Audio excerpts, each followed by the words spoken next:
स्वागत है बच्चे आपको फिर से मेरा यूट्यूब चैनल माई स्टडी हम में। आपका अभ्यास प्रश्न पत्र सेट ए विषय हिंदी कक्षा 10वीं का हम हल करने जा रहे हैं, जो कि आपके प्री बोर्ड एग्ज़ाम के तौर पर 4 प्रश्न पत्रों को आपको हल करने के लिए माध्यमिक शिक्षा मंडल भोपाल द्वारा उपलब्ध कराया गया है, जिनकी आपको बहुत अच्छे से तैयारी चारों सेटों की करके जानी है, जिससे कि आप 100% मार्क्स अपने वार्षिक परीक्षा में ले सकें। तो चलिए आगे बढ़ते हैं। इसका पहला प्रश्न है, काव्य की दृष्टि से रीति काल को कितने भागों में बांटा गया है?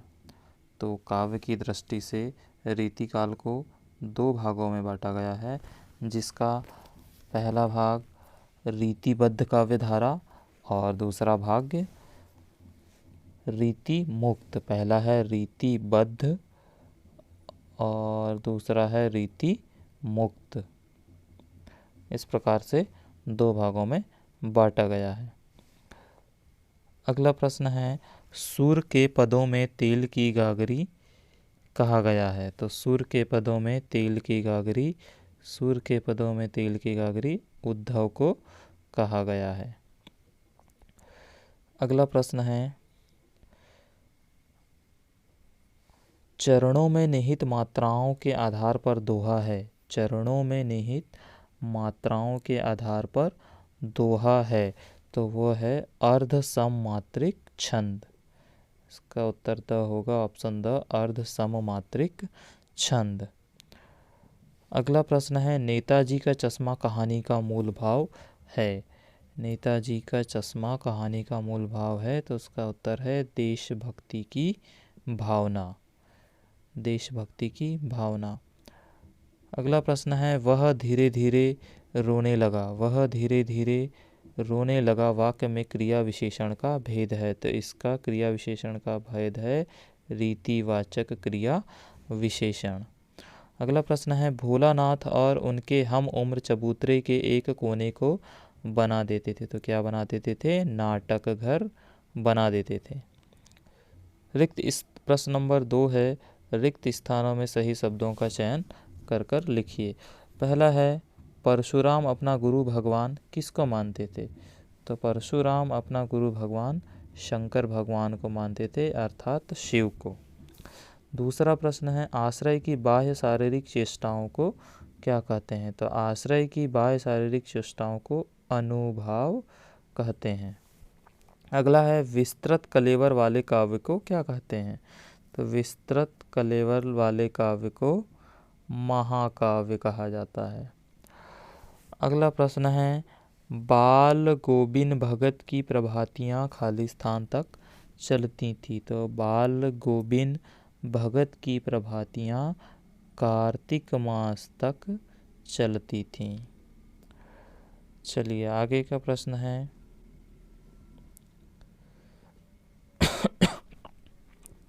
नंबर 5, खालिस्तान वाक्य से किसी क्रिया के करने या होने की सामान्य सूची मिलती है। तो विधानवाचक वाक्य से किसी क्रिया के करने या होने की सामान्य सूचना मिलती है। कटाओं में बर्फ से ढके पहाड़ किसकी तरह चमक रहे थे? तो वह कटाओं में ढके पहाड़ चांदी की तरह चमक रहे थे। अगला है, सही जोड़ी बनाकर लिखिए। अब देखते हैं सही जोड़ी में, उत्साह कविता का आएगा एक आह्वान गीत। उत्साह कविता क्या है? एक आह्वान गीत है। दूसरा है, मानवीय क्रियाओं का आरोप। तो मानवीय क्रियाओं का आरोप है मानवीकरण अलंकार। मानवीकरण अलंकार। अगला है, रिपोर्ताज की भाषा। रिपोर्ताज की भाषा थी फ्रेंच। रिपोर्ताज की कौन सी भाषा थी? फ्रेंच भाषा। सॉरी, नीचे वाले में आएगा, रिपोर्ताज की भाषा फ्रेंच थी। अगला है, सफ़ेद पोश। सफ़ेद पोश कौन पहनता है? एक सज्जन व्यक्ति पहनता है सफ़ेद पोश। एक सज्जन व्यक्ति सफ़ेद पोश पहनता है। जो कम बोलता हो उसे क्या कहा जाता है? तो मितभाषी कहा जाता है। कम बोलने वाले को मितभाषी कहा जाता है। और अज्ञेय होता है तार सप्तक। और यहाँ पर एक जो है ये खाली छूट जाएगा, क्योंकि वाचाल कहा जाता है अधिक बोलने वाले को, और यहाँ पर ऐसा कोई प्रश्न है नहीं है जो अधिक बोलने वाले के लिए दिया हो, इसलिए यह खाली रह जाएगा वाचाल। एक वाक्य में उत्तर लिखिए। एक वाक्य में उत्तर लिखिए में पहला प्रश्न है,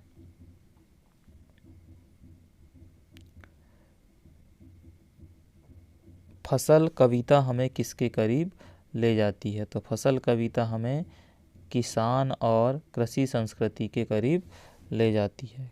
किसान और कृषि संस्कृति, कृषि संस्कृति के करीब ले जाती है। फसल कविता हमें किसान और कृषि संस्कृति के करीब ले जाती है। नंबर दूसरा है, विभाव के भेदों का नाम लिखिए। विभाव के भेदों का नाम है आलंबन और है उद्दीपन। दो प्रकार के विभाव के भेद हैं, आलंबन और उद्दीपन। अगला प्रश्न है, शास्त्रों में काशी किस नाम से प्रतिष्ठित है? तो शास्त्रों में काशी आनंद कानन, आनंद कानन, आनंद कानन नाम से प्रसिद्ध है।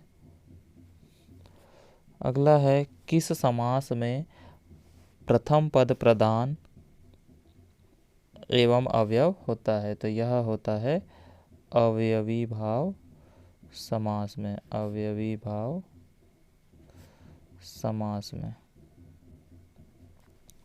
अगला प्रश्न है, अपना हाथ जगन्नाथ लोकोक्ति का क्या अर्थ है? अपना हाथ जगन्नाथ लोकोक्ति का क्या अर्थ है? तो अपना हाथ जगन्नाथ लोकोक्ति का अर्थ है स्वयं का काम, स्वयं का काम स्वयं करना, स्वयं का काम स्वयं करना अच्छा होता है। स्वयं का काम स्वयं करना अच्छा होता है। अगला है, भोलानाथ के पिता फूल के कटोरे में उसे क्या सानकर खिलाते थे? इसका आंसर है गोरस और भात। अगला है, सत्य असत्य लिखिए। मुख्य गायक की आवाज़ भारी व गंभीर होती है, बिल्कुल सत्य है। दोहा और चौपाई वार्णिक छंद है, ये असत्य है। मानव संस्कृति एक अविभाज्य वस्तु है, असत्य है। दो वर्णों के मेल को संधि कहते हैं, सत्य है। दो वर्णों के मेल को संधि कहते हैं, सत्य है। रंगीन पताकाएं शांति और अहिंसा का प्रतीक है, रंगीन पताकाएं शांति और अहिंसा का प्रतीक है, ये असत्य है। पढ़कर ही लेखक आभ्यंतर व्यवस्था को पहचानता है, ये सत्य है।